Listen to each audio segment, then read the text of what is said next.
What's up, guys? So today I'm going to be doing a faceless reaction video for the very first time on this channel. Yeah, I know. It's been a long time since I've uploaded a video onto this channel. So, yeah. Anyways, today we're going to be reacting to Dennis the Menace sequel, Forgotten Failures. Alright, this is by Hats Off Entertainment. Alright, so without any further ado, let's just get into the video. I'm not sure why the Dennis the Menace movie doesn't get more praise. Sure, it's a pretty generic family comedy, but it was a favorite of mine growing up, and I actually still find myself really enjoying it. A lot of it has to do with Walter Matthau. I brought my own pillow so I don't get my spit all over yours. Thank you, dear. The rest of the cast is also great, especially Joan Plowright as Mrs. Wilson and Christopher Lloyd as Switchblade Sam. It tries too hard to be like Home Alone at times, but what's wrong with that? At least they had the good sense to let John Hughes write the script. Yeah, I have noticed that, Dennis the Menace, the movie, which is, the sequel to the TV show, I guess. It has tried to replicate Home Alone, which is not too bad, I'll say, It can get pretty tedious, but hey, whatever. It's going, since it's going in that direction. I have seen, like, the movie for Dennis the Menace, and it's alright, So yeah, it will never, be as good as the original counterpart, but it's pretty good. So yeah, let's continue. It takes what's a comic book source material and applies it well to a real-world setting, with characters that feel grounded. But aside from all of that, you know what really makes it an enjoyable film? Comparing it against its sequel, Dennis the Menace Strikes Again. Dennis, cut it off! No, Mr. Wilson, you're a mess. Dennis! I saw this once growing up, but not much stuck out in my memory.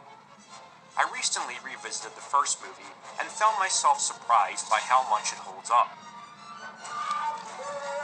Poor thing, I wish he'd get that hernia fixed. So I decided to revisit the sequel for the first time in over 2 decades. And I know it's silly to critique a kid's movie from the 90s, but in fairness, this movie does hold some significance in comedy history, as it was Don Rickles' last live-action film performance. Nonsense. Nonsense. I thought that couldn't be true when I first heard it, but then I looked it up. It really was his final live-action movie performance. Oh, for real? It was Don Knotts' last live-action film? Jeez, man, like, that's crazy. I guess that was Don Knotts' last movie. Oh yeah, he did play in the Brady Match Show. That's true. He played as the neighbor. Like that was cool. Oh, he voiced Mr. Potato Head in Toy Story. Wow, that's crazy. And in Toy Story Racer, I guess, which is the video game version of Toy Story. Wow. So let's take a look back at the movie that managed to retire Don Rickles from live-action film. I actually have trouble calling this movie a sequel. Despite being marketed as such, it features none of the same cast members, and stylistically, it's way more similar to the comic strip than the first movie, with the comics even appearing in the opening credits. It's clear from the first scenes that this universe is much more zany than the grounded world of the first film, which I think is actually a good idea. It seems that the creative team knew they were making a different movie and wanted to try something new.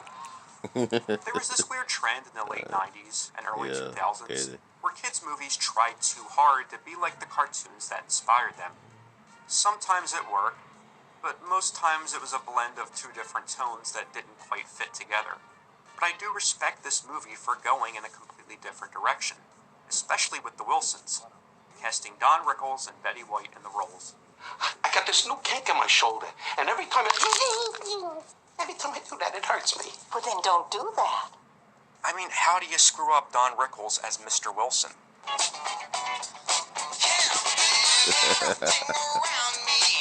Yeah. Don Rickles is doing his best in this Don- movie. He doesn't phone it in and Yo. actually seems like he's having fun. Yo, Despite Don being is doing comedy too much, royalty, man. he gave his all in the silly kids movie, and I have to give him credit for that. Yeah, I know, he got a paycheck out of it, but this guy is a class act, and I'd expect nothing less from him. This movie just wastes his performance, as well as the performance of Betty White. Dear, a woman's got to share her man's interests, or at least pretend like she does. That's how I caught George. You did? George Kennedy. I thought if you came along, Dennis would get a chance to ride in an ambulance. Brian Doyle Murray and... the kid from Liar Liar. Yeah, him. Also, I'm not really going to comment on the kid actors in this movie. It's clear there was a lack of direction that makes a lot of their scenes feel stiff and awkward, but I don't blame them. There's a whole side plot where Margaret is trying to win Dennis's affection by trying to be more interested in boy stuff. Oh yeah, that's the thing with her, right? Like she always gotta be, trying to fit in with the boys. I'm like, why do you gotta do that, man? Like it's just ridiculous, and it's really stupid, honestly. Like just I get that she likes Dennis and stuff, but come on. Well, not just like she loves Dennis because apparently she wants to be around him, but still, like, come on. It's just a waste of time. you know. Yeah, and considering that Dennis doesn't like her, obviously, of course he doesn't want her around. But I'm like, yo, just have her around so she can just be quiet and just which I know he does anyway. Like I know in the TV show he does that, but man, well sometimes, but yeah, or circumstances force him to. But I'm like, come on, man, this is stupid. Like just go somewhere. Like seriously, and if she has to be around you, bro. I understand it's annoying, but hey, just have her around for like 5 seconds and then just trying to find some way to get rid of her. Which I know you kind of do in the TV show. So yeah, and you can even possibly do it in the movie. So yeah, that's just some food for thought, right there. Anyways, let's continue. It's pretty dumb, but I'm not here to dissect the kid elements of the story. How can a girl ever compete with that? Much like the first movie, our story begins with Dennis ruining Mr. Wilson's morning, on his birthday nonetheless.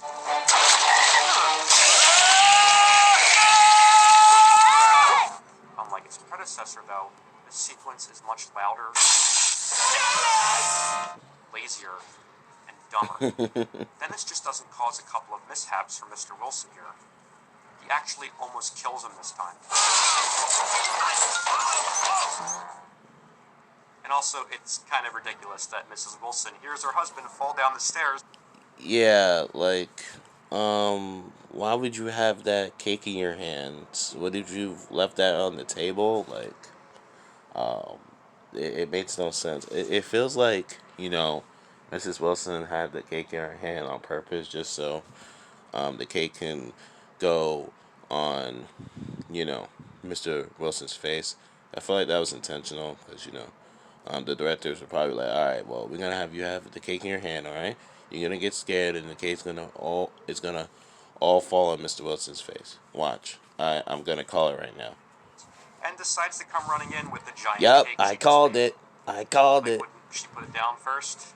Exactly. No, she just has to run in with it so this can happen. Yeah, exactly. Like it's stupid.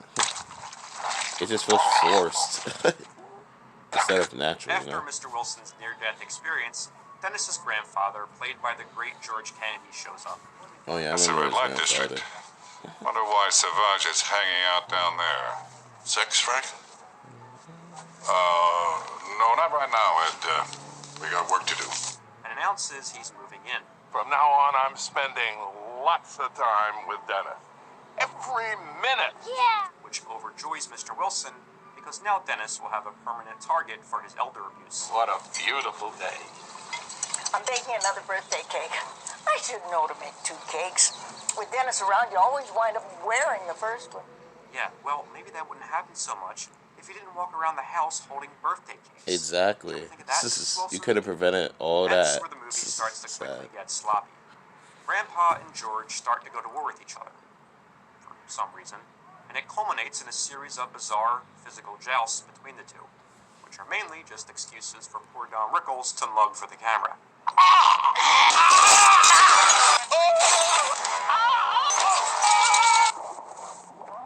I swear, in one scene... Yeah, because you would think, like, Mr. Wilson would be happy, but no, in actuality, he's actually jealous because Dennis's grandfather is hanging out with Dennis a lot more than him. Okay. I don't understand where all that jealousy came from. I mean, like in this film, you would think, all right, well, Mr. Wilson, he wouldn't care about Dennis. Um, you know, so yeah, why would he want him around him? But, I don't know. It shows no like backstory or anything like that as to why he cares about Dennis so much. It just feels forced here, man. It's crazy. Now I'm actually pointing out all the failures, just like Hats Off Entertainment is. So yeah. Anyways, let's continue. He even seems to break the fourth wall to warn the audience about the rest of the movie. You want my advice? Run. Go as far away from it as you can. Save yourself while there's still time. George, that isn't nice. So Or here's the thing. ad. When it comes to the other live streaming pieces of software that you're going to use, Stupid ad. Eventually, Mr. Wilson calls it quits and decides to sell his home and move away from Dennis once and for all. Again, I know splitting hairs in a kids' movie is pointless, but let's come back to the first movie. It's a silly kids' movie, but the characters feel so genuine. The relationship between Dennis and Mr. Wilson feels real, and it evolves throughout the movie. The story there isn't just about Dennis growing up, but Mr. Wilson as well. Exactly, like you can see in this film that that Mr. Wilson cares for Dennis, but in the other film, it's like, like where this all of a sudden connection came from? It just doesn't make any sense. Like I said, The movie didn't dumb down its characters to appeal to children, whereas this movie... The real reason these competition scenes exist is because Mr. Wilson has to get self-conscious of his age, so that a con man, played by Brian Doyle Murray, can talk him into a phony rejuvenation scheme. I'm sorry, our treatments are still experimental. In 5, 10 years, maybe it'll be available to the general public. Little George here, he can't wait that long. Yeah, I can't wait that long. With little help from his sidekick, played by Carrot Top. Oops, wrong person. He's hooked, all right. I can't avoid discussing him anymore. In this movie, Carrot Top sports a series of elaborate disguises as the professor's second banana. First he's an old man, then he's Dr. Sashi Kashi in a disguise that wouldn't fly today. George, this is my colleague from the University of New Delhi, Dr. Shashi Kasha. Very pleased to make your acquaintance. Big problems. Then the pair later pretend to be mailmen, termite inspectors, construction workers, radon inspectors. Their con starts when the professor talks Mr. Wilson into a procedure to make him feel young again, which leads to a sequence that I swear is straight out of an experimental film. I mean, who's this supposed to appeal to?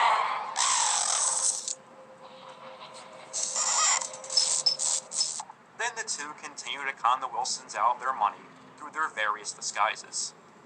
You know what?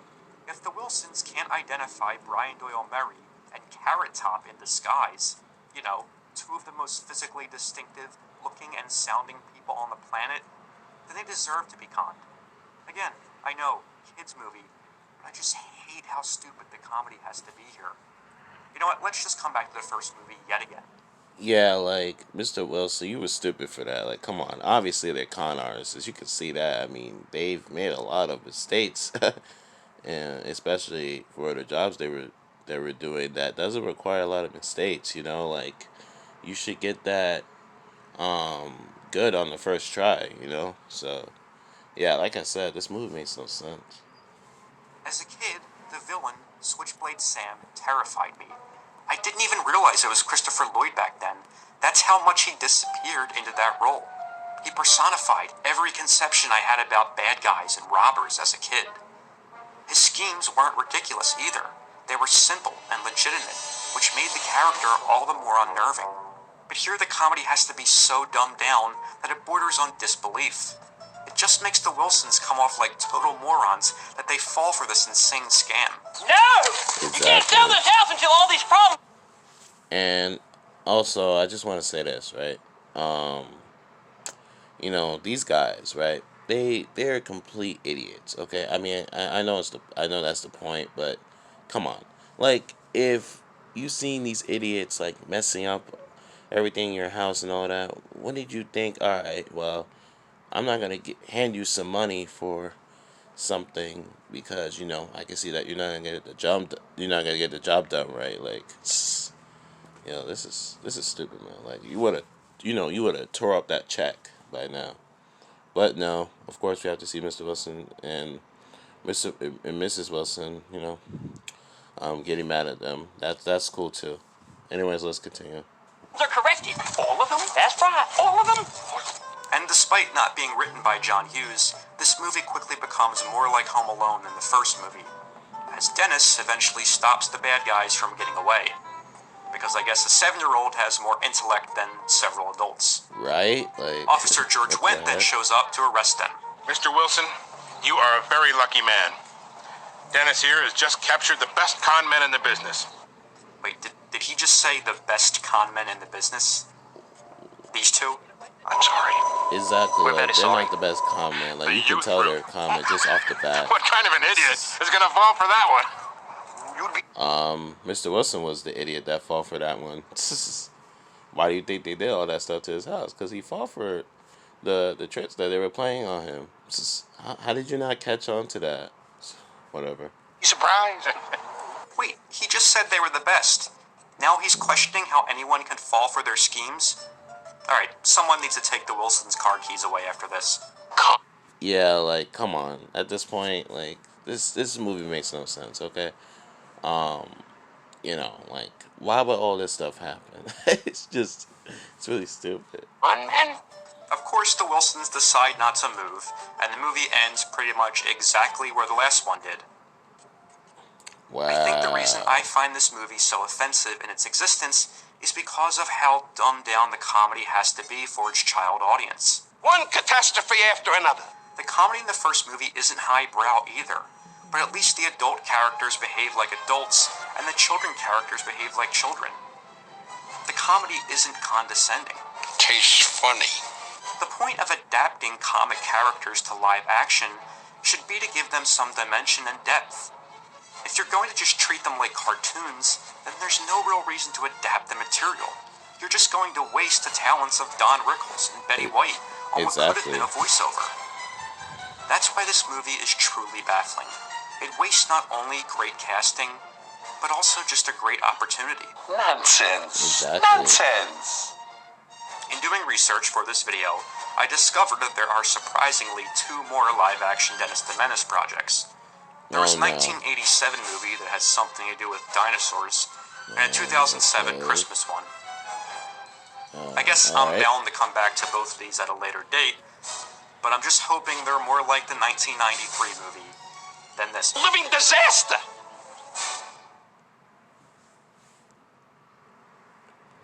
Alright, well, that's it for today's video. Make sure you go subscribe to Hats Off Entertainment because he makes pretty good videos like this. So yeah, if you're into, you know, learning about the failures of a movie or a TV show, this channel is for you. So yeah, the link to the original video will be in the description. And yeah, I hope you guys like my first faceless reaction video. And yeah, I'll talk to you guys later. Peace out.